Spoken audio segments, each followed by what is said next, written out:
Buenas noches. Los Ángeles Caídos se titula nuestro programa de hoy. Y se titula así porque va a girar en torno a este libro de Carlos Frigola, recién publicado por la editorial Kairos.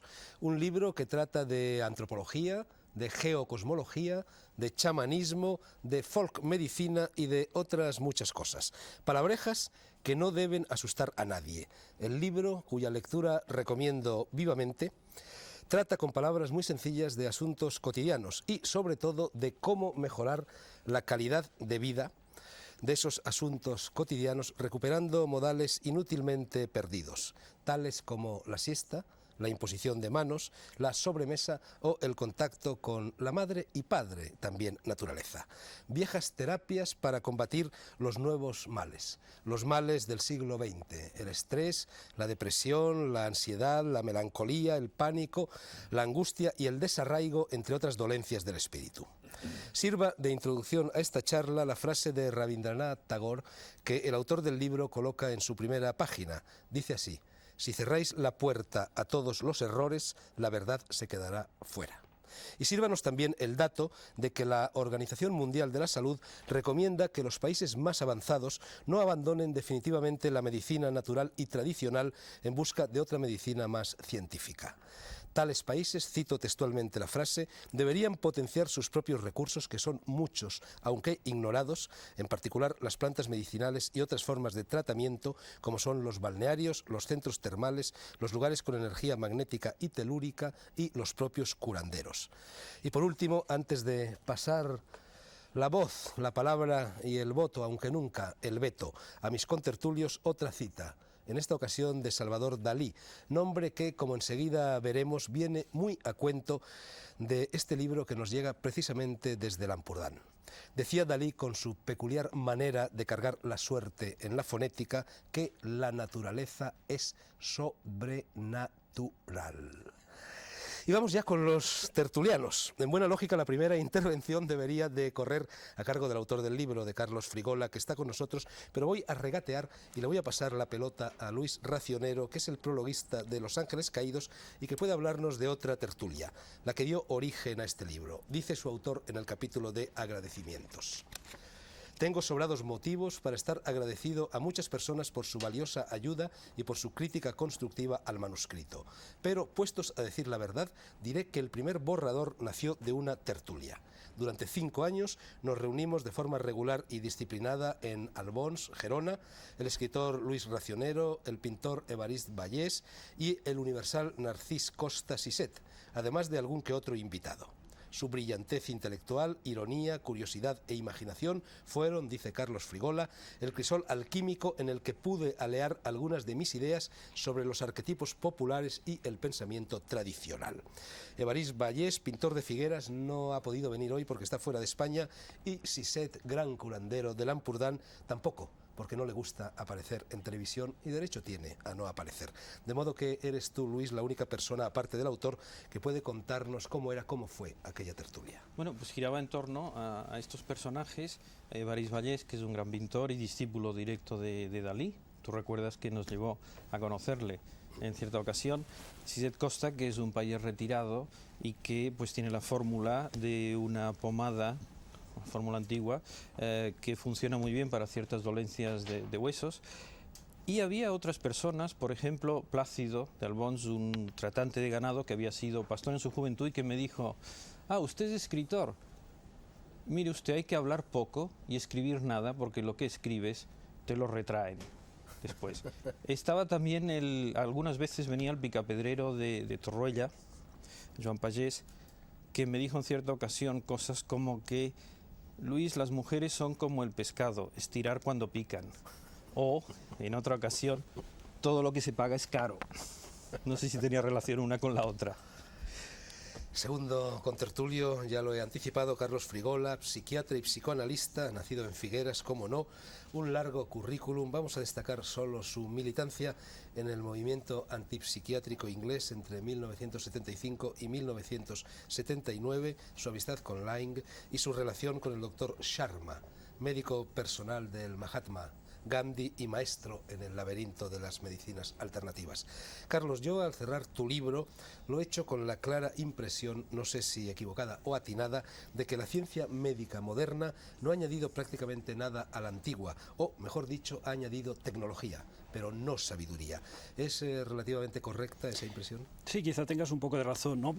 Porque en realidad la medicina se ha tecnificado mucho, ¿no? Hoy día pues todos son avances en todos los campos de la medicina, ¿no? En cambio la medicina en sí misma se ha deshumanizado, ¿no?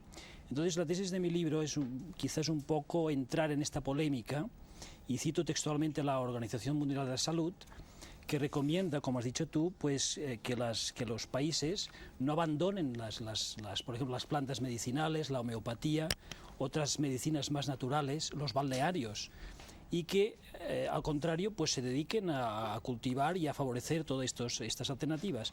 Por ejemplo, en Alemania hay más de 360 balnearios en activo, ¿no? Y si comparamos la tradición balnearia en Alemania con España, es prácticamente ridícula en España, ¿no? Otra cosa es la imposición de manos. Por ejemplo, en Norteamérica, con la gran tecnología de los hospitales, ¿no? Pues curiosamente las enfermeras hacen cursillos de imposición de manos de los curanderos, ¿no? Un país tecnológicamente avanzado de alguna manera retrocede y busca esta parte humana de la medicina, ¿no? Y bueno, muchas más, ¿no? Entonces yo pienso que la medicina en este sentido tendría que humanizarse más, ¿no? Esta es un poco la tesis de mi libro, una de las tesis de mi libro. Vamos a humanizarlo un poquito aquí esta noche. Tercer contertulio y cara nueva en esta rebotica es Julio Pera de Jordi Salazar, escritor y editor. Escritor y editor sobre todo de heterodoxias y esoterismos de varia lección. Julio, bienvenido a El Mundo por Montera, estás en tu tertulia y confío en que no sea por última vez. Voy a lanzarte un parrafillo del libro de Frigola que ha llamado poderosamente mi atención. A ver qué opinas. Dice: cuando el nivel de moralidad no es satisfactorio, cuando los guardianes de la moralidad dejan de funcionar, entonces la sociedad pone en marcha de forma espontánea un mecanismo de compensación social. El hambre de moralidad hace surgir al gurú. Al gurú, no al curandero ni al ángel caído. Bueno, yo supongo que Carlos se refiere al gurú en términos muy generales. ¿O no, sí, Carlos? Sí, esta frase... sí, el chamán, el curandero, es la palabra castellana. Sí, el curandero, el gurú, ¿no? ¿Qué relación hay entre la moralidad? Yo modestamente vería que la moralidad siempre es algo así como un dique que sirve para contener una serie de impulsos, las más de las veces inconscientes, y que a veces una manera para que no se desborden, si no existe este dique, es proyectarlos en una persona que puede ser un líder, puede ser un gurú. Y me imagino un poco es el arquetipo junguiano del viejo sabio, que recoge y vuelve a proyectar todas unas inquietudes y todas unas pulsiones de sus discípulos. Imagino que Carlos irá por ahí. Carlos, te están llamando en causa. ¿Vas por ahí o quieres puntualizar algo? Sí, yo pienso, esta frase es de un escritor soviético, y entonces dice que en Rusia pues los curanderos estaban prohibidos, ¿no? Eran clandestinos, ¿no? Ahora supongo que no, con la liberación, ¿no? Pero ¿por qué eran clandestinos? De alguna manera era como los guardianes de la moralidad que estaban reprimidos en el inconsciente colectivo, pero existían. Y claro, ellos eran las personas, digamos, los psicólogos del pueblo, donde el pueblo se sentía identificado con ellos, podía realmente entregarse, y ellos eran los guardianes de la moralidad, que por otra parte era subterránea, era inconsciente, ¿no? Bueno, ahora en Rusia están permitidos hasta los extraterrestres, ya era hora. El resto del equipo de El Mundo por Montera está formado hoy por dos titulares, Antonio Escotado y André Malví, y por un reserva, si Salvador Freixedo me permite la expresión. Salvador estuvo con nosotros hace muy pocas semanas en el programa dedicado a la salud holística y es, entre otras cosas, todas ellas de peso y de poso, una autoridad mundial en cuestiones de curanderismo.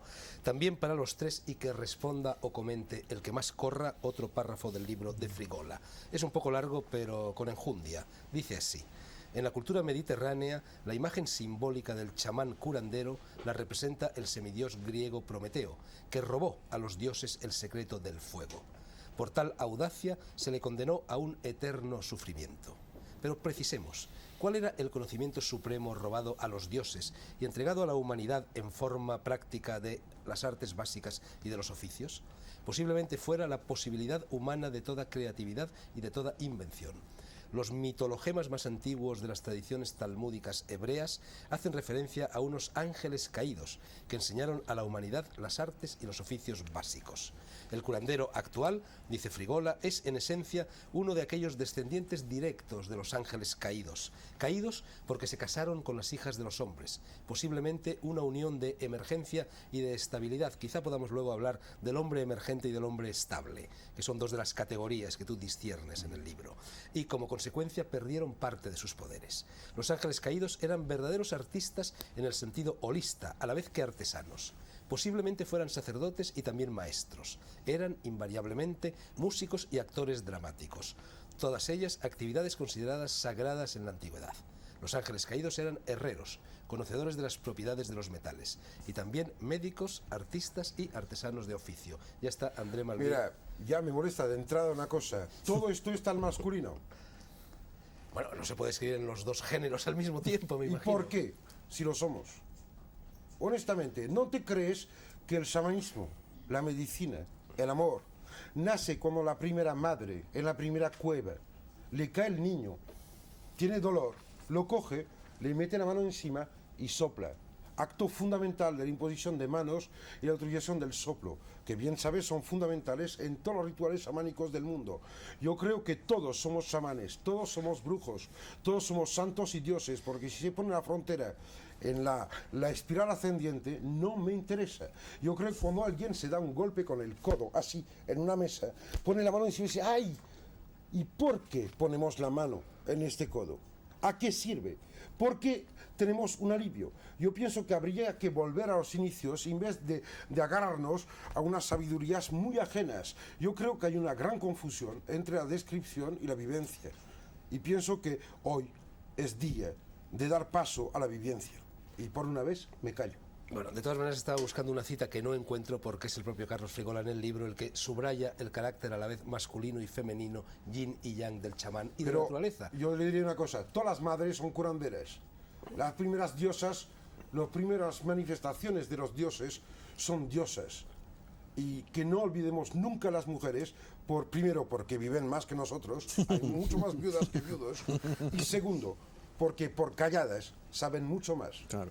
Cierto, Andrés, mi madre la que me sigue poniendo las inyecciones. Salvador y Creo que es cierto, todos somos curanderos. Y yo siempre lo he dicho, por ejemplo, una mamá tiene un poder de curar a su hijo, a su bebé, porque está todavía su funcionamiento eléctrico es muy parejo y no lo sabe. Y a veces solo con ponerle la mano encima al bebé se callaría, pero como no se lo dice nadie, pues nada, va corriendo a que se lo vea un médico. Pero yo quisiera hacer un poco hincapié en lo que dice el autor. Yo me derrito de gusto al ver que ahora, en esta época de la tecnología, estamos volviendo atrás. Y por ejemplo, cuando estando en Nueva York, en el Bellevue Hospital, ahí la doctora Krieger y otros, yo los veía hacer lo mismo que hacen los espiritistas. Ahí dan clases ya a los médicos de cómo pasar las manos. Y tú los veías y que de un rato, ¡boom! Los famosos pases, que por toda Sudamérica es normal, le ponen las manos y los médicos, sin creer bien aquello, y la Krieger enseñándoles a todo el mundo hasta que realmente captan algo. Y al cabo de un rato sacuden las manos igual. Pero yo me derretía de gusto y además me reía a carcajadas. Pero es curioso, ahora por ejemplo en Texas, los Silvas ya están entrando, los que siguen el método de Silva, ya están entrando en los hospitales, les dejan practicar sus cosas. Y hablabas de Rusia, la famosa Tsuna Davitashvili, es una curandera tremenda que tuvo artificialmente vivo a Brezhnev. Lo tuvo no sé cuántos, 2 meses vivo porque allá era una momia aquel hombre y ella le ponía las manos y otra vez se paraba al viejo con sus cejas y allá iba camino y lo ponían en la televisión. Y es la mujer esta que al mismo tiempo es de la academia. Y vamos viendo cómo van entrando, por ejemplo, en los hospitales en Senegal y por ahí, le preguntan siempre al enfermo, ¿usted quiere un médico académico, universitario, o quiere un ugán, o quiere y lo que él pida, ¿verdad? De modo que se va respetando eso porque es una cosa que es real. Lo que pasa es que no lo sabemos explicar y ha tenido siempre la maldición de la ciencia oficial. Pero eso está ahí, ha estado siempre ahí, porque antes de que hubiera universidades ya había médicos y se curaba. André, le dejamos primero hablar a Antonio, que había pedido la palabra, y luego Un tú. trocito así de pequeño, Venga, que así de somos pequeño. amigos. Venga. Hay una cosa que me molesta brutalmente. La ciencia, como se emplea aquí, siempre es este mundo reducido de la civilización occidental. No olvidar que hay mucho más gente curada por medicina ayurvédica, o por brujos de pueblo, por griots, por ungans, por gente que está en contacto directo con la dolencia y su solución, que por gente que viene con un escáner, un título y cobrando. Hay más gente de a pie que gente con Mercedes. Basta. Antonio. Bueno, yo encuentro el libro muy estimulante en la medida en que nos devuelve al hecho de que finalmente nos curamos nosotros mismos, creo que en la mayoría de los casos, y si no enfermamos, o nos curan unas personas que maldita la relación tienen con que les den un título a cambio de pagar unos derechos, comprar unos libros, hacer unas farsas llamadas exámenes periódicos, etcétera, etcétera.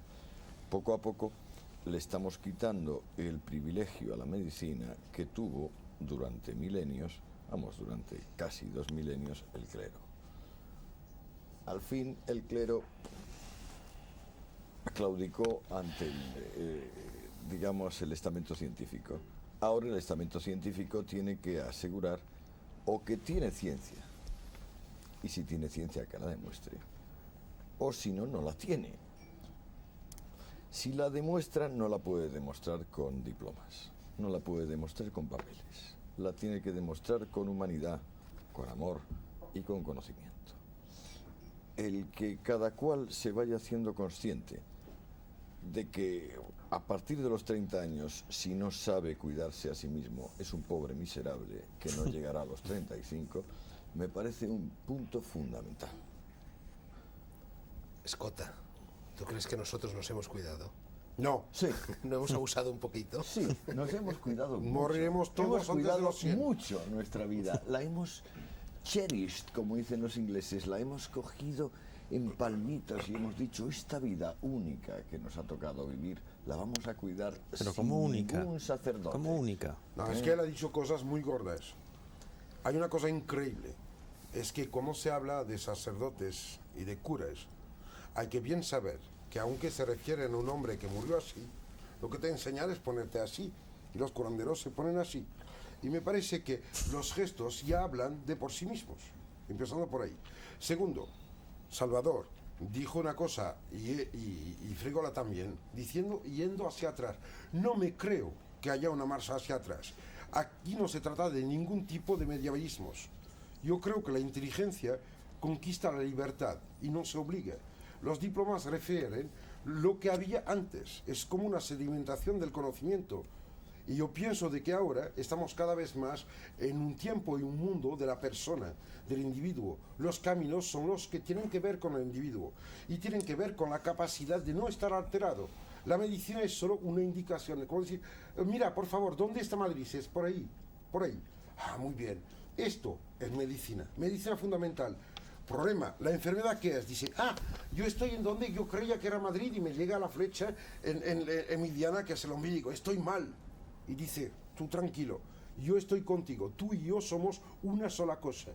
Y en este momento aparece el milagro, porque yo estoy mejor que tú, con lo cual lo dividimos y tú estás mejor y yo un poco peor. Y la clave es muy sencilla, nadie puede vivir aislado si no amas a tu prójimo, si no amas al que tienes al lado, si no estás dispuesto a entregar tu vida, tu cariño, tu luz, tu cama, tu comida. Lo que sé es que tú sea o sepas, no sabes nada, no puedes nada. El curandero es solo el amor, la gente abierta. Y puede ser curandero un médico. Y verbigracia, muchos médicos buenos son curanderos extraordinarios.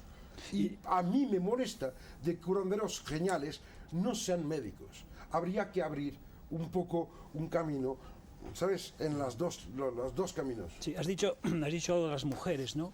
Piensa que las... He encontrado la cita, por cierto, si la quieres, Sí, para apoyarte. no, Sí. pero aparte de que el curanderismo es una experiencia andrógina, es decir, es tanto sirve el hombre como la mujer, o incluso el curandero es hombre y mujer al mismo tiempo, no olvides que, por ejemplo, las mujeres judías que fueron expulsadas de España eran las curanderas y conservaban en su poder algo que cito en el libro, todos los métodos anticonceptivos, es decir, naturales, como la granada, como la esponja, métodos que conocían los antiguos, y eran las mujeres judías que, por cierto, tenían permiso del rey, es decir, eran las únicas mujeres que en la Edad Media tenían el título de medicina firmado por el propio rey, y claro, esto iba en contra de los gremios, de los gremios de la Edad Media. De los barberos. De los barberos. Todos podemos que entre gremios boticarios en la historia, y gente que cura. Pero una cosa, el mejor método anticonceptivo actual es la utilización del Litospermum officinalis, mijo de sol.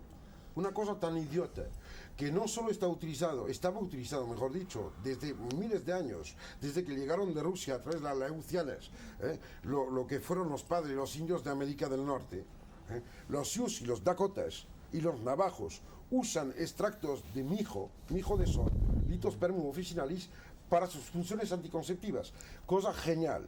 Ahora se ha hecho por fin una investigación y se ha encontrado que efectivamente cumplen el mismo papel que el dietilestrógeno y que los dimetiles, etcétera, y que al final inhiben efectivamente André, las capacidades conceptivas. André, Yo no sé, que no me entiendo tengo la nadie. impresión de que por tercera vez en este programa has cortado el hilo de lo que estaba diciendo en esta ocasión Qué Carlos bien, soy Frigola. insoportable. Antes de Antonio Martínez y antes de Salvador. Que me mate. Termina y Estaba luego diciendo que Julio. las mujeres judías que fueron expulsadas conservaban en su poder fórmulas de métodos anticonceptivos, por ejemplo la granada, que se diluía con una cera y se hacían los clásicos supositorios vaginales, o la esponja, que ponían un poco de vinagre y se ataba a un cordel y se insertaba en la vagina. Es decir, todos estos métodos eran importados de Atenas a través de los árabes, ¿no?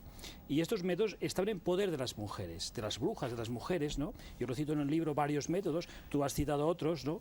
Era para demostrar que las curanderas eran mujeres también, por supuesto, pero lo que iba a decir, ¿no? Que el curandero básicamente es un andrógino. En esto quizá Luis está de acuerdo conmigo, es decir, es el ser humano que tiene en sí mismo las cualidades femeninas y masculinas y las aglutina en sí mismo, formando esta especie de hermafrodita andrógino. Por lo tanto, con las mujeres es una mujer y con los hombres es un hombre, ¿no? Esta especie de camaleón, ¿no? Y claro, la gente que va con ellos se da cuenta enseguida, ¿no? Y notan esta especie de sensación, ¿no? De que estás con la naturaleza, que es padre y madre a la vez, ¿no? Julio, querías... Sí, yo simplemente se ha dicho el término medicina tradicional. Andrea ha dicho una cosa importantísima que me ha producido un eco con una frase de Rumi, del gran místico sufi, que decía que lo único que curaba era el amor.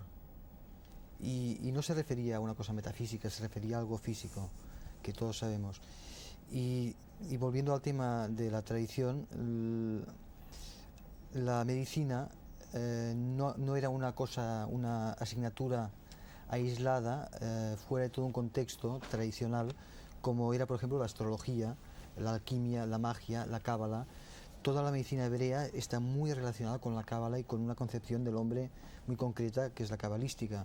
Y durante toda la Edad Media, para que a un médico le extendieran su certificado conforme era médico, tenía que pasar un examen de astrología, porque uno de los aspectos de astrología más importantes y quizás más estudiados y que funciona más es la astrología médica, precisamente.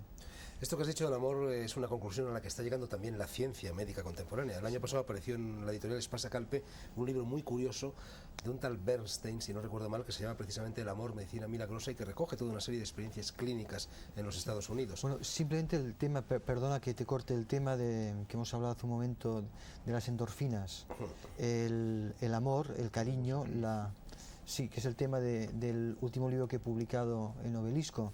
Las endorfinas son una verdadera droga que segrega al cerebro, respondiendo a toda una serie de impulsos. Hay un abanico enorme de impulsos y quizás uno de los más importantes es el amor. Pero el amor, desde el amor físico hasta el amor místico. Todo ello produce unos cambios en el cuerpo, como los podía producir cualquier tipo de medicamento o de planta medicinal, que es realmente quien cura, porque el médico siempre está dentro del hombre. O sea, buscamos el médico fuera, el curandero fuera, y de hecho estamos proyectando el médico que llevamos dentro. Si no, no funciona, por muchas medicinas que nos den.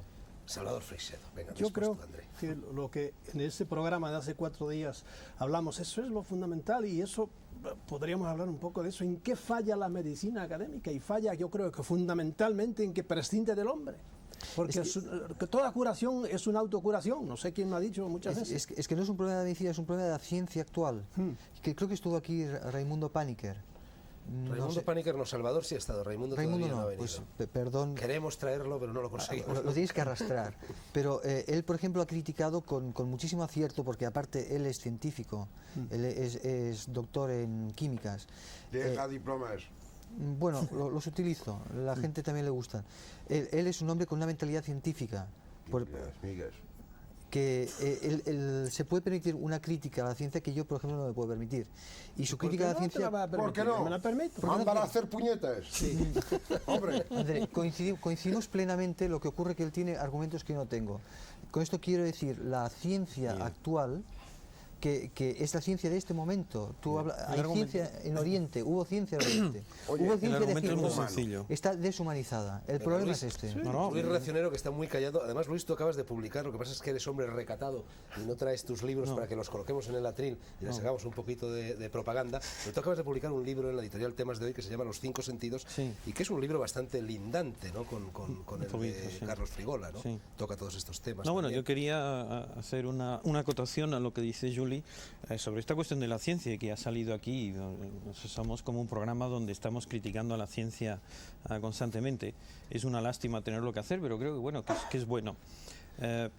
Es el problema de los paradigmas, es decir, ¿qué se define como ciencia? La ciencia, para ser ciencia, adopta un lenguaje. Adopta una noción de la realidad, unas cosas que se pesan y que se miden, y todo lo que no entra dentro de eso queda fuera. Entonces esto va muy bien para construir puentes, para enviar cohetes a la Luna, para poner la penicilina y para hacer operaciones, pero hay que ser conscientes de que ¿Cómo ligas tu vecina? Voilà, ahí está, y todo lo demás. Es decir, un 80% de la realidad queda fuera de esta representación que hace la ciencia de la realidad. Es decir, hay que entender que una cosa es la realidad, que es inmensa, y otra cosa es el modelo que es la ciencia. La ciencia es simplemente un modelo, una invención humana para entender las cosas. Las entendemos hasta un cierto punto que nos permite, pues eso, fabricar coches y hacer operaciones, etcétera. Pero hemos de ser conscientes que queda un 80% de la realidad que la ciencia no cubre, porque ya lo hemos dejado fuera. El amor queda fuera, las emociones quedan fuera, el espíritu queda fuera. Entonces ya por definición no existen, porque ellos ya de entrada lo han dejado fuera.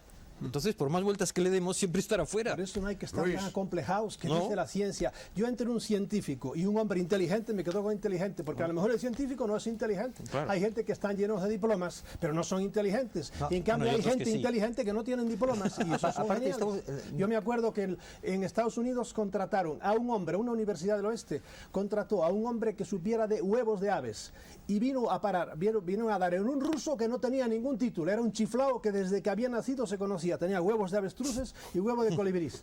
Y era un fenómeno en eso. Y le pusieron un contrato y allí estuvo dando clase en una universidad de grados académicos y el tío no tenía título de nada, pero sabía de ¿Y eso. por Era qué un no hombre inteligente contrataron un sin culo de título.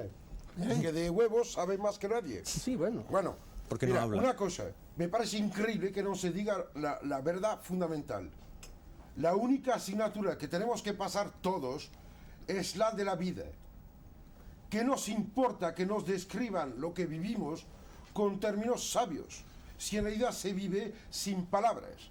Y en realidad, cuando se habla de curanderismo, de salud, de enfermedad, del bienestar, del malestar, de la fidelidad a sí mismo, de la traición, lo que estamos haciendo es únicamente vivir.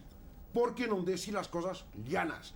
¿Por qué disfrazar con palabras sabias lo que es inmediato y entero? Yo creo que, aunque no lo sepas, cuando yo tiro mi ceniza en el cenicero, muevo algo en serio, porque el universo es coherente y que la ciencia intenta decir lo que sé es cierto y lo demás no existe. Lo siento, aunque no se sepa, lo que hay está. No, bueno. Y hay el primer nombre de Dios en Cábala, de la cual hablaba Julie, es muy claro, es ella. O sea, yo soy el que está.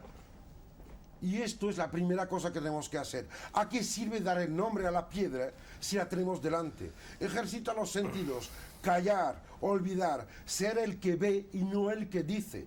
porque el que dice muere con el diccionario. Y a mí me parece que es una abominación de poner a la gente una pared hacia su propia vida y la conciencia de su vida si no es capaz de nombrar lo que ya resiente. Y si acaso hablamos de algo que ellos no resienten en general, ¿a qué sirve que lo digamos? Claro. Andrés, cada día estás más facundo y sobre todo más filósofo, ¿verdad?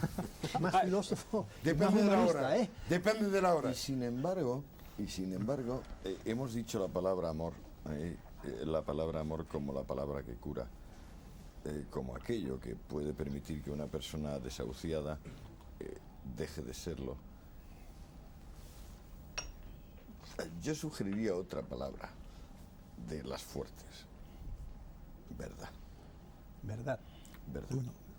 Entendiendo por verdad la realidad de las cosas. No verdad con mayúscula. La realidad de las cosas, que es en cada cual pues, la realidad de lo que le toca. Creo que la enfermedad proviene en buena medida de una falta de amor, pero creo que la enfermedad proviene en la misma o mayor medida aún de una falta de verdad. Es decir, del embuste, de la falta de realidad. Me callo después. Siempre lo dices y luego no te callas. Claro, Antonio, soy un embustero. No, yo Vamos a dejar quisiera terminar a añadir Antonio que Escotado. la persona que es capaz de hacer frente a su verdad, que normalmente es amarga, tiene un poquito más de chances de sobrevivir que la persona que simplemente pide amor o da amor. O sea, la verdad es un punto más allá del amor. Justamente lo único que puede ir un poquitito más Tiene una allá. cosa, la verdad es lo que hay, aunque no haya amor. Claro. Yo quería resumir esto que has dicho tú, Bobby, en una frase, ¿no? Es decir, el médico que solo sabe medicina, ni medicina sabe, ¿no? Es decir, yo pienso que, que resume ya en sí, de alguna manera, todo lo que has dicho, ¿no? Pero pienso que es verdad, ¿no? Que, de alguna manera, este acto de amor, de entrega, ¿no? Es como una especie que el curandero posee en sí, ¿no? Es vocacional. El curandero en sí no cobra los honorarios. Vocacional es lo que es. Es la palabra vocacional, yo pienso, ¿no? En vez de formado por castas profesionales. Exacto, en vez de gremios. Sale de. Bueno, casi sale peor, es casi una espontáneamente. maldición para él. Eso lo obliga. Porque lo que hace no le da ningún gusto. Di la verdad. Claro Di la que sí. verdad. Hombre, lo bueno, que tú sabes Hombre, de mí. claro, cuando este señor se pone a curar, al día siguiente no hay quien lo aguante, porque está absolutamente hecho polvo, porque para hacer pasar todo ese amor, toda esa energía que hay que poner para curar, tú te estás quedando con toda la porquería que lleva aquella persona. Entonces, ¿cómo te la sacas tú de encima? Vacío y corrupto. Ya sabes, Andrés, no cures a nadie antes de venir al programa. Por eso da impresión Sí, de una que ha cosa. estado curando ahora. Que el que tiene frenos, que se pare. Bueno, hay unas líneas aquí de tu libro que yo creo que resumen muy bien todo lo que se está diciendo, o por lo menos reconducen el coloquio, y tienen mucho que ver con lo que dijo al principio Antonio Escotado. Dice, a partir de Esculapio, que fue iniciado en el arte de la medicina por el centauro Quirón, que a su vez, según la tradición, la había aprendido de Egipto, ya nada volvió a ser como antes. Se había perdido para siempre el carácter de religiosidad tradicional. Se había cortado el cordón umbilical que la mantenía unida directamente a los dioses para convertirse en una serie de métodos terapéuticos y técnicas de diagnóstico. La profesionalidad frente a la vocación, ¿no? Bueno, Yo, te es digo que una cosa, antes de que se me vaya el hilo, quería añadir algo a lo que ha dicho Antonio Escotado, que me ha fascinado. Él ha dado un paso, digamos, más allá del amor, cuando ha hablado de verdad. Yo daría incluso un paso más y hablaría de conciencia.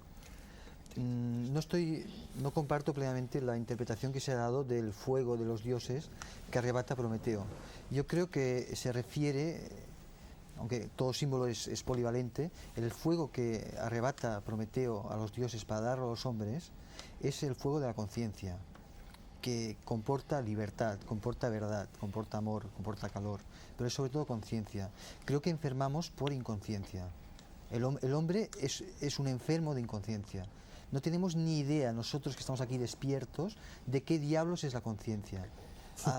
En algún momento de lucidez lo hemos vislumbrado, supongo que todos, por eso estamos en estos temas así tan extravagantes. Pero no somos conscientes.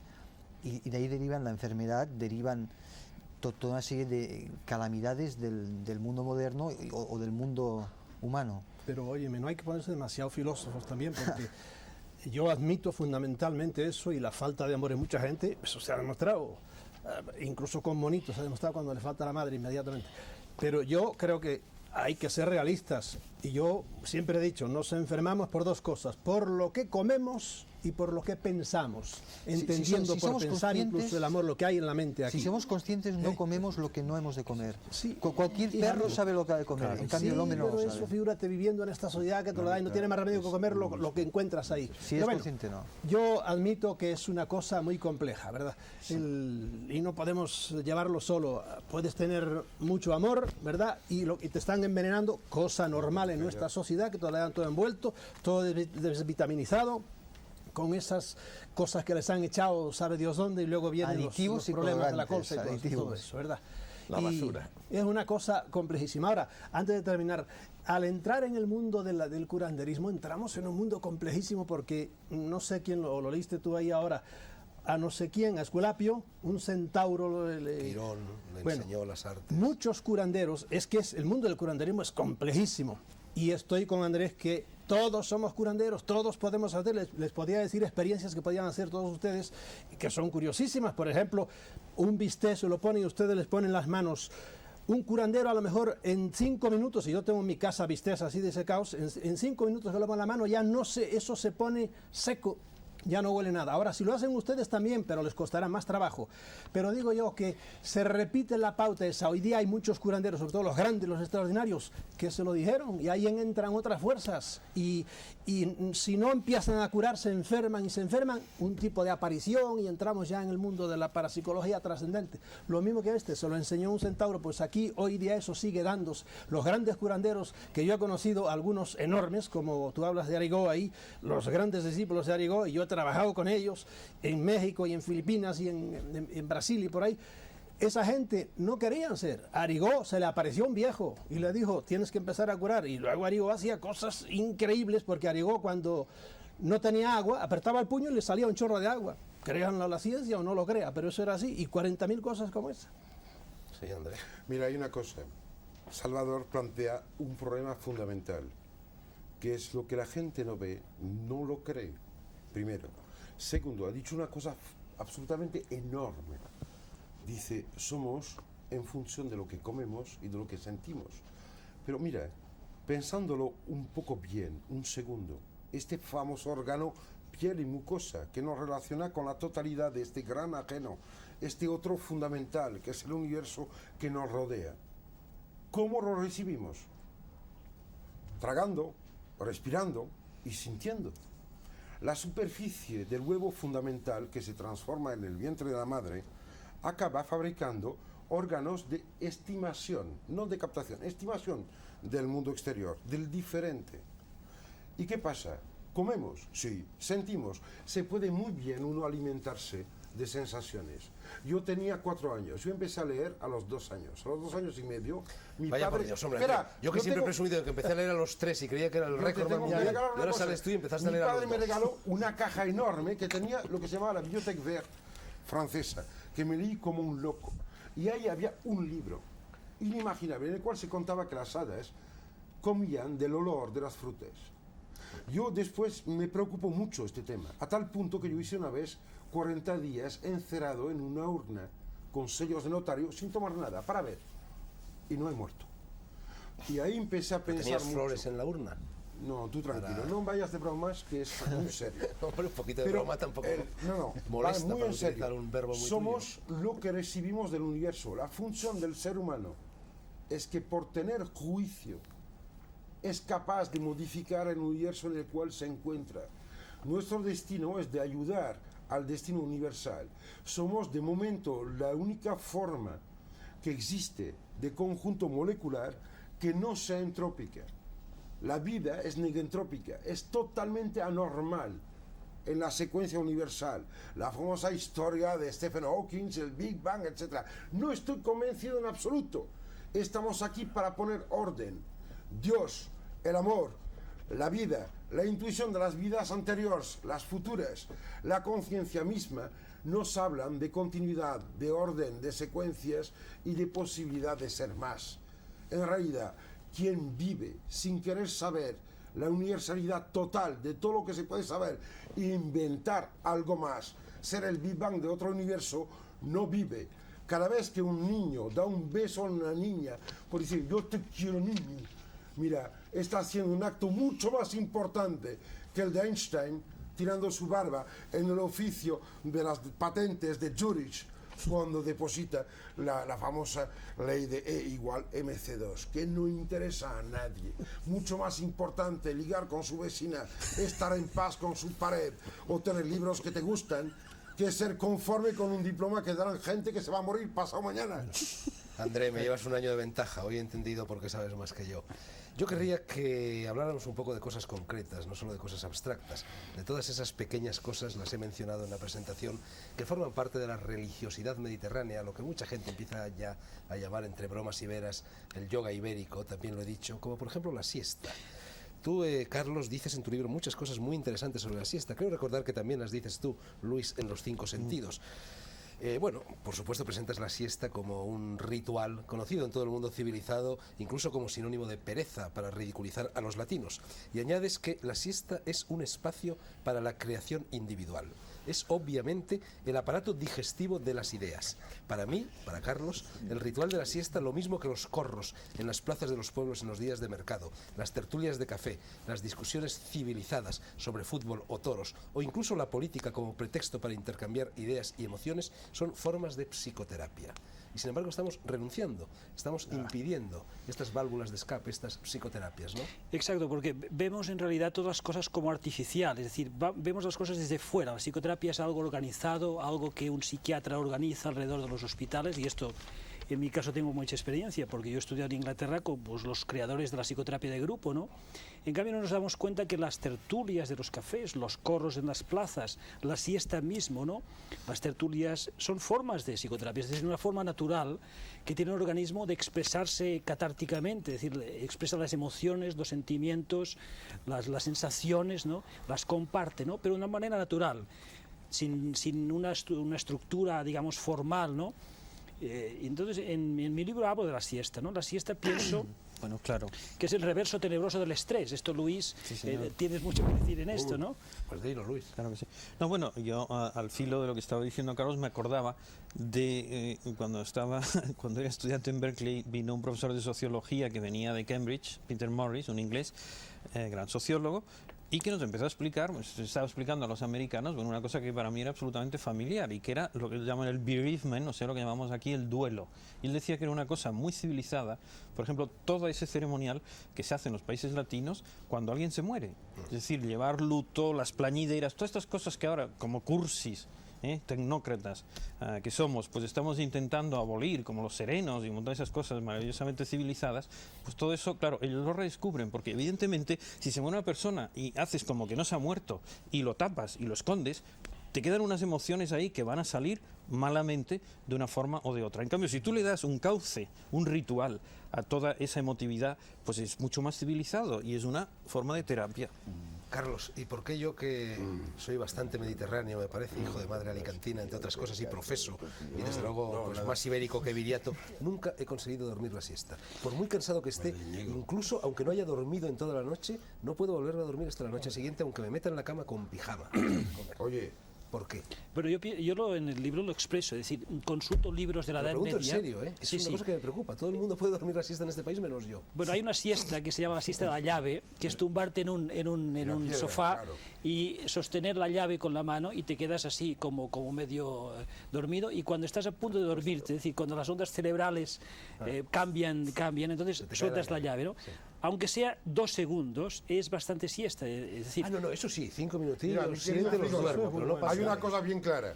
Ha habido experimentos hechos por la NASA para proyectos espaciales, en los cuales se intentó mantener gente despierta el más que se podía. ¿Qué son los resultados? Muy sencillos. Si alguien no duerme en absoluto, se pone loco, pero loco perdido, a los 4 días. No hay salida. Pero si se mantiene que cuando se empieza a tener actividad cerebral extraña, los famosos REM, que quiere decir Rapid Eye Movements, se le deja los 2 o 3 minutos que dura esta cantidad de sueño paradoxal. A este momento pueden aguantar el tiempo que sea, a condición de tener complejo vitamínico B, tener piridoxina, etcétera, y que encima no haya información suplementaria. O sea que en realidad lo que pasa contigo es muy sencillo. Tú tienes que tener un ciclo corto. Y en este ciclo corto solo puedes descansar cuando coincide exactamente el momento paradójico con tu libertad. Pero muy poca gente en el mundo de hoy es capaz de esto. Y esto es una cosa importante. Y yo me aprovecho, porque tengo la palabra, para decir algo que no pude decir antes. Sí, la tienes todo el tiempo. Me habló, sí, nada, yo soy desvergonzado total. Hablo de psiquiatría. Pero ¿por qué tenemos siempre que ocuparnos de situaciones patológicas? ¿No crees que realmente la vida misma es una situación de crisis psicológica? ¿No te crees que existe en la dinámica de relación con las personas unas situaciones muy parecidas a las que pueden ocurrir en el desván de un psicoanalista, pero mucho más activas, son dinámicas? ¿Por qué no enseñar a la gente a convivir con lo que permanente viven como comedura de coco? Estamos viviendo en un mundo que es un lavado de cerebro instantáneo, constante y sin ningún tipo de permiso, y no sirve a nadie. Pero él te está diciendo si la siesta de alguna manera es terapéutica, ¿no? Y si él le convendría. Yo pienso... Se sabe que la gente que hace siesta vive más tiempo. Yo pienso que sí, yo pienso que yo reivindico la siesta, no solamente la reivindico yo, sino he consultado tratados de la Edad Media, ¿no? Y entonces también es posible, es decir, en la Edad Media también se dormía la siesta. ¿Por qué no consultas siestones? Bueno, también, es decir, existe una tradición, digamos, de la siesta, ¿no? Pero hoy día una de las crisis que causa el estrés es no poder dormir. Es decir, es extraño, ¿no? Pero a la gente el insomnio, ¿no? La propia dinámica del dormir, como has dicho tú, ¿no? Entonces yo pienso que, bueno, que el inconsciente tiene que salir de alguna manera, y entonces si no sale a través del dormir, saldrá a través de otras maneras, ¿no? No pueden dormir porque quieren cosas constantemente. Pero la única cosa que te mantiene despierto es que tengas una ambición, y que quieras más, y claro, no duermes pensando en todas las cosas que tienes. Hombre. Mentira. Hombre, hace unos 40 años que hay electricidad en España. Sí. Seamos serios. Antes la gente a las 9 de la noche, ahora en invierno, se duerme. ¿Por qué? Porque ya están hartos del fuego de la llar del foc. Y hace 40 años no hay ni luz, no ni tenían, televisión, ni radio, ni nada que los venga a molestar. Por un lado. Y por otro lado, no tenían las ambiciones que tiene ahora la gente, entre otras cosas, porque desgraciadamente no tenían posibilidad de subir. Pero ahora, ¿tú crees que alguien que sube se desplaza? No. Tú mismo estás pregonando vamos a entenderlo. la Lo que vida quiere de decir 40 Luis, me parece que es alrededor. fundamental desenganchar con los problemas de la vida cotidiana para poder... El estrés. Pero te juro una tenemos cosa, en la no vida. hay decir, electricidad, Fernando, que no hay que no tener luz en tu ambiciones. habitación y no tienes tele, Sí, pero es que los problemas duermes. de la vida cotidiana surgen porque tenemos Claro, ambición. Viene el claxon de un la coche. sociedad abierta, que es una gran cosa, que es decir, la sociedad que permite cambiar de clase y cambiar de posición social, está muy bien, porque hace la vida mejor, pero tiene el enorme inconveniente de que como tú puedes subir y puedes llegar, si no te sabes parar a tiempo, no duermes. Porque siempre estás maquinando cómo hacer para subir más, ganar más dinero, tener más poder, salir más en la televisión, etcétera. Déjame Y no decir duermes. un consejo a los que están viendo ahora, a propósito de este sacramento hispánico que es la siesta y que es una terrible cosa que estemos perdiendo. Y que como un escupitajito de erudición, la palabra siesta viene, ustedes lo saben de sobra, de hora de sexta de los romanos. Ahí le escogieron esa horita para echar esa cosa. Yo les aconsejaría a la gente que aprovechen. Te acaban de decir una cosa. Yo creo que a mí una siesta de 5 minutos ya me deja, puedo seguir caminando. Aproveche a relajarse. Hay gente que cree que se relaja y es una siesta disimulada, es totalmente diferente. Aprovechen a relajarse en ese tiempo y verán ustedes, a lo mejor incluso logran dormir después, pero tú tratas de relajarte. A lo mejor no lo logras, pero a lo mejor logras echar tu siestita, lo cual sería muy bueno. Son dos cosas diferentes. Pero a mí me ha hecho un bien enorme desde que caí en la cuenta de que el frenar la actividad cerebral, hacer que ese cerebro y se frene hasta 10 ciclos por segundo, es fenomenal, fenomenal. Incluso mentalmente para resolver problemas quedas medio dormido, flotando en el aire. Y eso lo hacía yo un tiempo que era más ordenado, a la hora de siesta, al acabar de dormir, que para mí era una vamos. Y no solo la siesta, sino Salvador. antes de la siesta, un momento, André, la sobremesa. Cuando tú dices algo sobre la sobremesa que me ha gustado mucho y que me ha sorprendido, dices: por todo ello, una de las normas a respetar dentro de la ceremonia gastronómica es el hecho de que los comensales, al finalizar el ágape, deben permanecer como mínimo 1 hora dentro del campo energético que se ha creado alrededor de la mesa y entre los comensales. Por eso las mejores tertulias, quizá deberíamos aquí organizar un ágape antes, surgen después de las verdaderas comidas alquímicas, en las que no deben faltar los digestivos, el café, licores dulces y estomacales y el buen tabaco. El arte del buen fumar representa el punto final en el cual la respiración pausada y tranquila. El saber dialogar y los buenos olores tomarán el control de la digestión Sin y echarle el humo al sintetizarán otro, toda la experiencia. Eso es muy hermoso. Mira, Sí. Esgotado. Habla un poquito tú, por favor, ahora, que no estás diciendo nada de todo. muy bien, te mandaré cartas. Tú has agotado el cupo, André. Vale. Eso es muy hermoso, eso que Nos dará dices. diplomas al final. Yo que me gustaría recordar la definición que daba del médico Galeno y ver la diferencia que puede haber en la definición que se da del médico ahora cuando le diploman en Harvard o en Madrid. Galeno decía, el médico es un servidor de la naturaleza individual. El médico está ahí para hacer valer la sustancia, y la sustancia es algo así como la última soledad. Cada individuo tiene una profundidad ilimitada, completamente personal. Y entonces el médico está para servir esa singularidad del individuo. Si el médico pretende uniformizar, y digo que el poder penal se ha convertido en poder uniformizador en los últimos tiempos, disciplinario en los términos de Foucault, lo que el médico intenta ahora es conseguir que el individuo se integre. El proyecto de integración, la socialdemocracia, digamos como espíritu político en los últimos 40 años en Europa y en el mundo entero, es uniformizar, integrar. El médico en la antigüedad era un servidor de la naturaleza individual, era un aliado de la persona. El médico actual es un aliado del Estado. Eso es una gran diferencia. ¿Un aliado de qué? ¿No? Del Estado. Ah. El dueño. Entonces, claro, tu libro a mí me gusta en la medida en que defiende eso que es lo único que es la sustancia. Es decir, que una cosa es Ruda Borda y otra cosa es el Tamarindo y otra cosa es Fernando y otra cosa soy yo. Últimas soledades. O bien defiendes esas últimas soledades o bien defiendes, por ejemplo, con el medio en el que estamos metidos ahora, últimas uniformidades.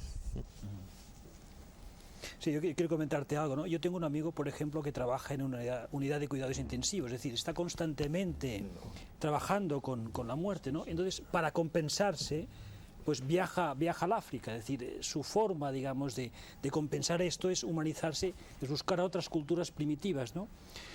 Yo pienso que es así, ¿no? Que de alguna manera tenemos que buscar esta parte que hay dentro de nosotros mismos, ¿no? De que podemos curarnos nosotros mismos, ¿no?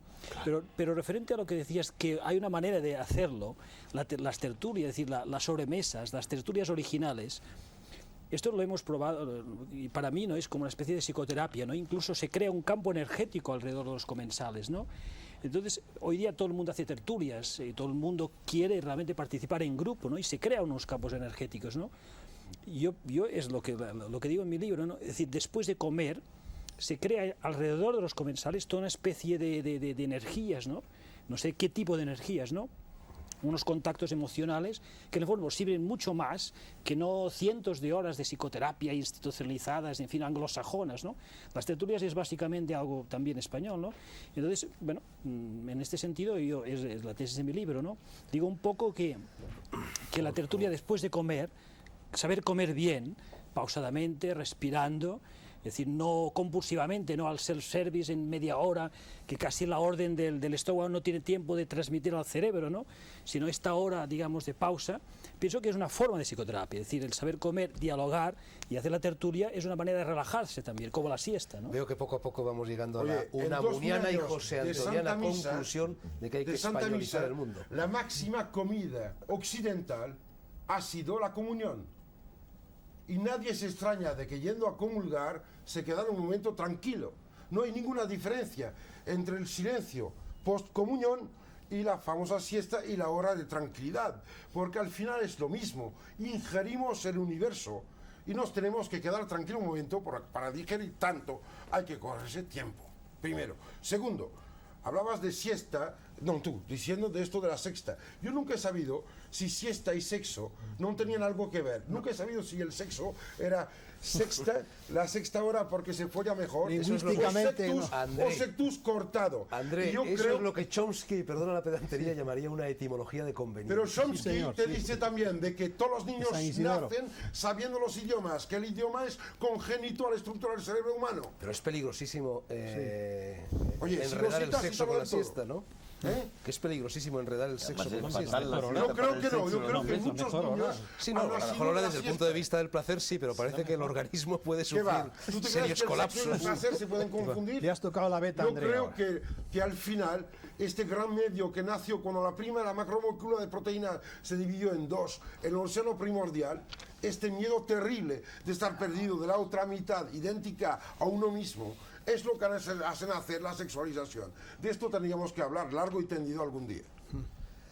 Yo no querría que el programa se terminara sin hablar un poco de los lugares de poder, Sí. porque el Mediterráneo, y estamos hablando de un libro mediterráneo, está lleno de esos lugares con fuerza telúrica, con fuerza magnética, con fuerza histórica, con fuerza de todo tipo, y dentro del Mediterráneo el Ampurdán es precisamente una de las regiones del mundo donde más lugares de poder hay acumulados.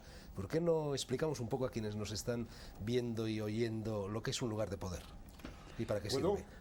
Sí, que lo diga Andrés. No, pero o yo Salvador. Salvador, venga. ese tema de...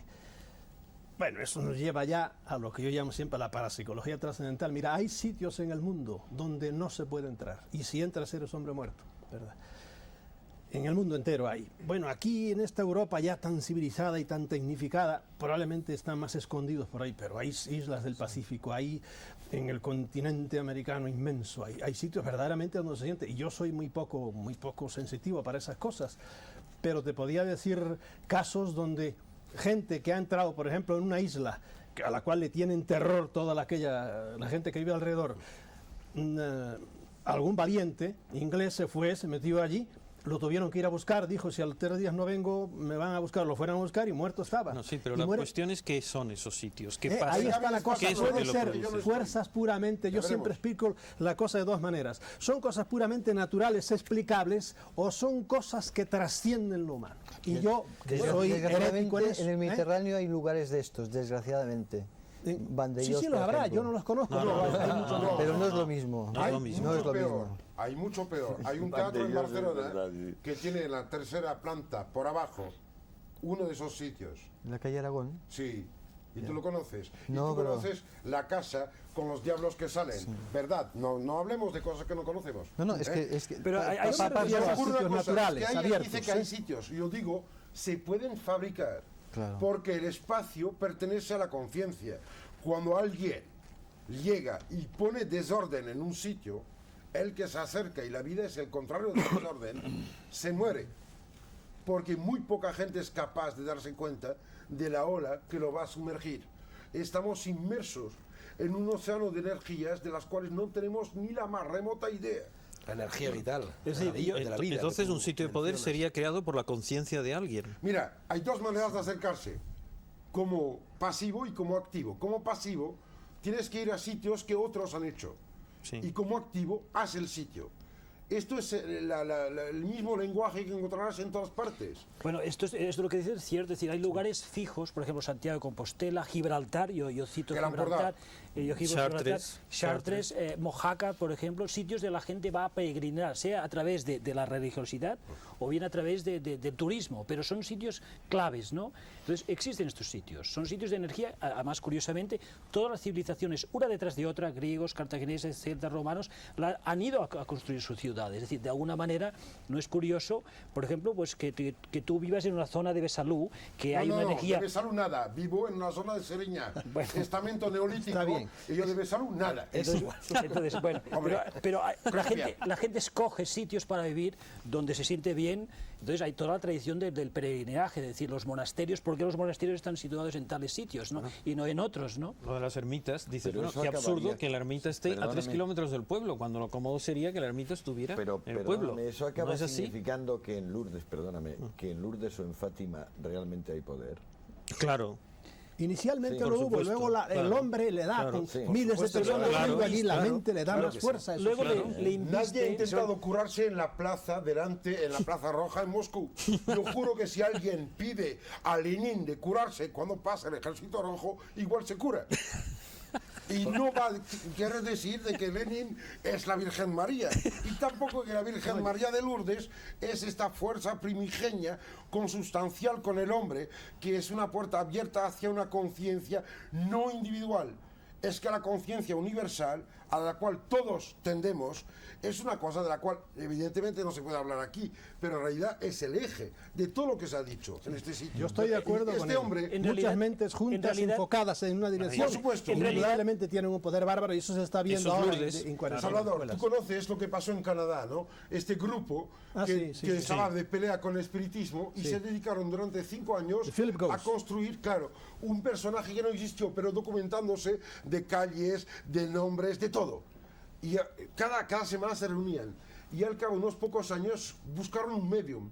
Y el medium, ¿sabe lo que recibió? El personaje inventado por los presentes. Que se llamaba Felipe. Y se llamaba Felipe. Y no había manera de pillarlo en falso. Lo que quiero decir con esto es que el hombre es la puerta de todos los milagros. Hay que tener mucho cuidado, a no decir que la gente que unos pueden y otros no.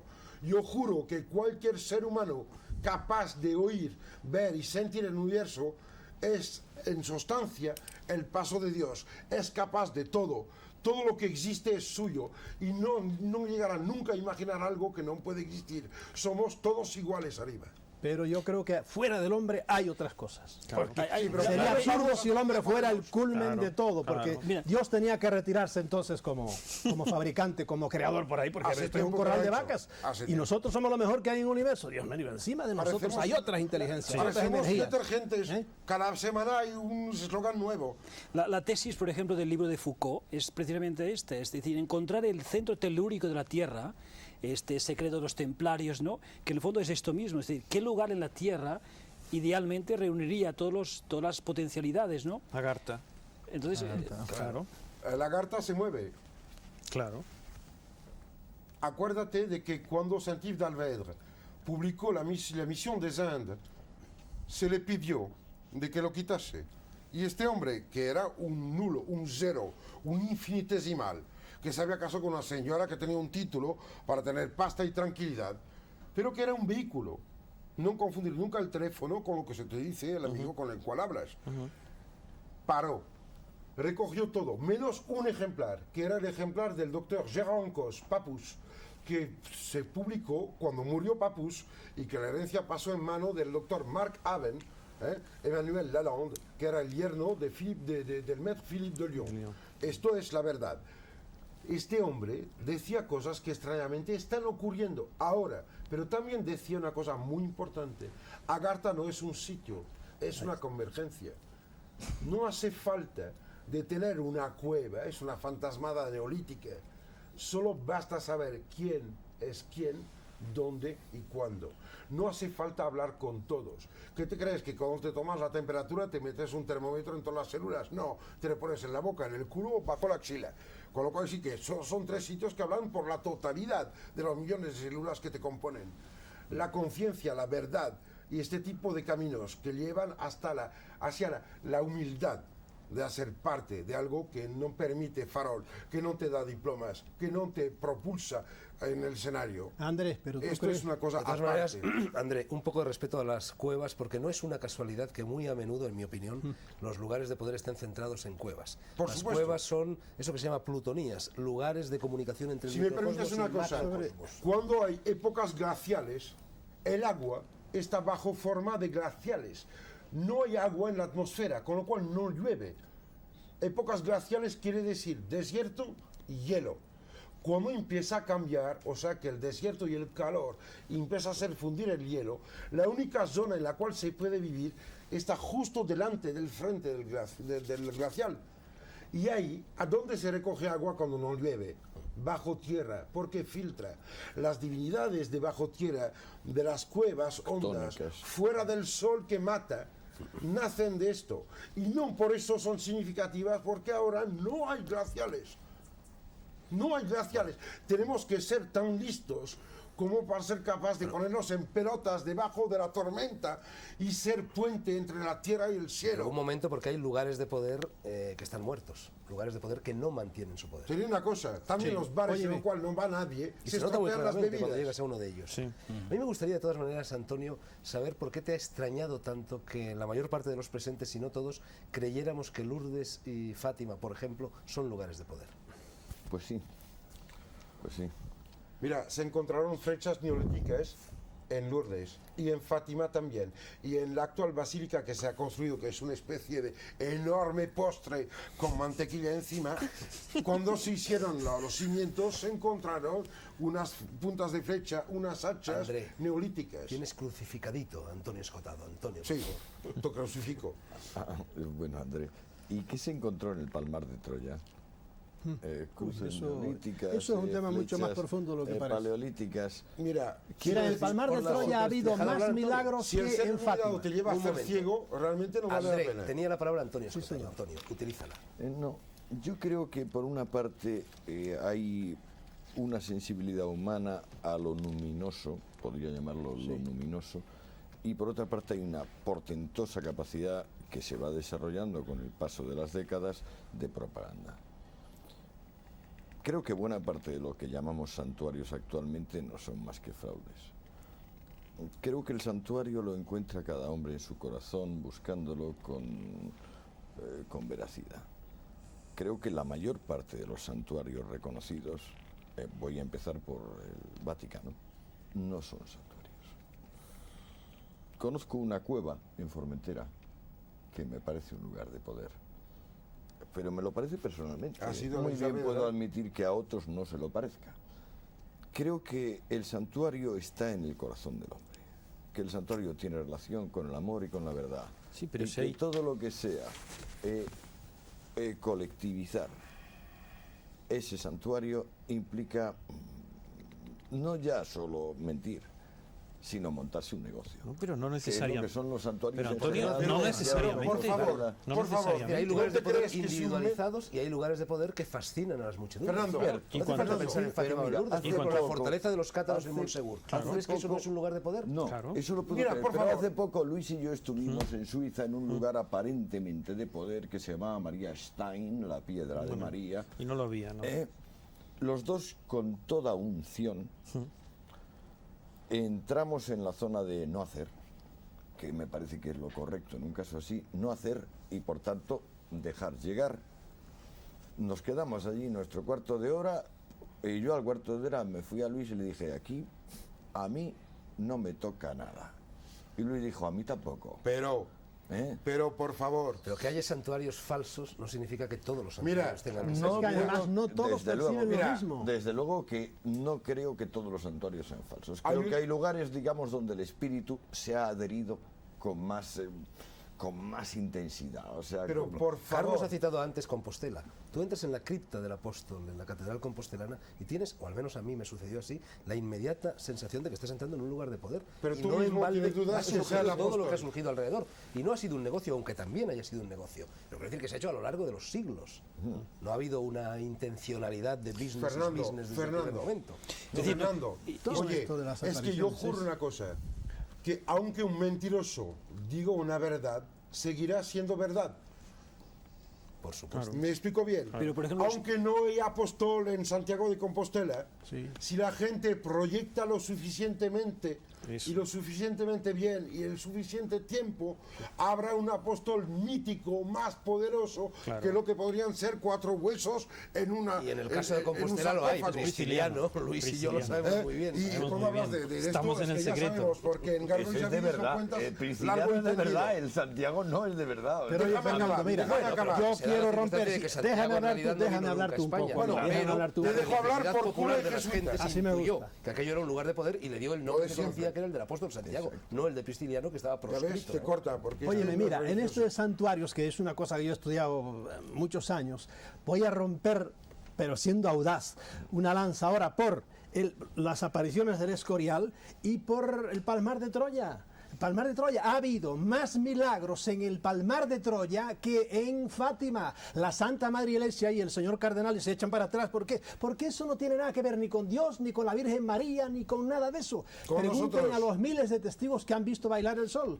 Mi mujer fue y vio bailar el sol también, y mi mujer está... Hace 3 o 4 semanas estuvo aquí Pitita Ridruejo. Bueno, es que Pitita ya pues está muy entregada a eso. No, gente que... Yo tengo fotos que me dio Lucía Bosé. No esté fanatizado con eso, ¿verdad? Fotos. Y todos esos santuarios producen, es lo que decimos, ahí inicialmente hay una fuerza telúrica, pero luego vienen las masas y empiezan a llegar ahí y se mezcla una cosa con otra y se producen milagros. Mira, yo en el libro mío sobre el Escorial hablo del caso de, creo que se llama Serafín, y se curó fulminantemente un hombre que estaba en diálisis 2 veces por semana. Bueno, estábamos diciendo que la fuerza mental, puede este crear... hombre no sabía nada, estaba en su casa en Madrid y él le estaban pidiendo por él Andrés allá. explicaba que este grupo de personas con su imaginación, con su fuerza mental, habían creado un personaje inexistente. Es exactamente lo mismo que sucede en estos sitios. Por eso yo le decía a Antonio Escotado que bueno, una cosa es el lugar de poder individual, pero que si toda una serie de gente aunan su conciencia en una misma onda,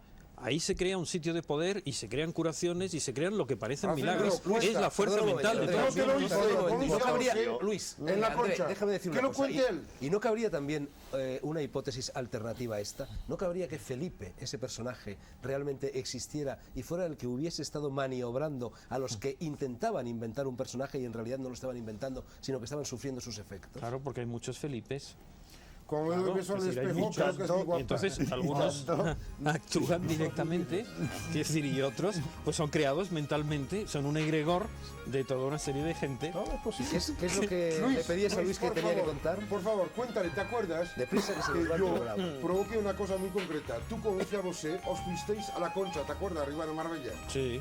Que estábamos hablando entonces del tonal Inagual. Sí, sí. ¿Te acuerdas del encuentro? Sí. Cuéntaselo. Bueno, no sé si... Vamos a ver, estábamos en una montaña completamente desierta, en la montaña esa de la Concha, el pueblo más cercano estaba a 6 kilómetros, eran las 7 de la mañana y de repente nos encontramos con 3 personajes bastante extraños, ¿no? Que a los cuales preguntamos el camino y nos equivocaron. Muy bien, puede ser que eran unos señores que sabían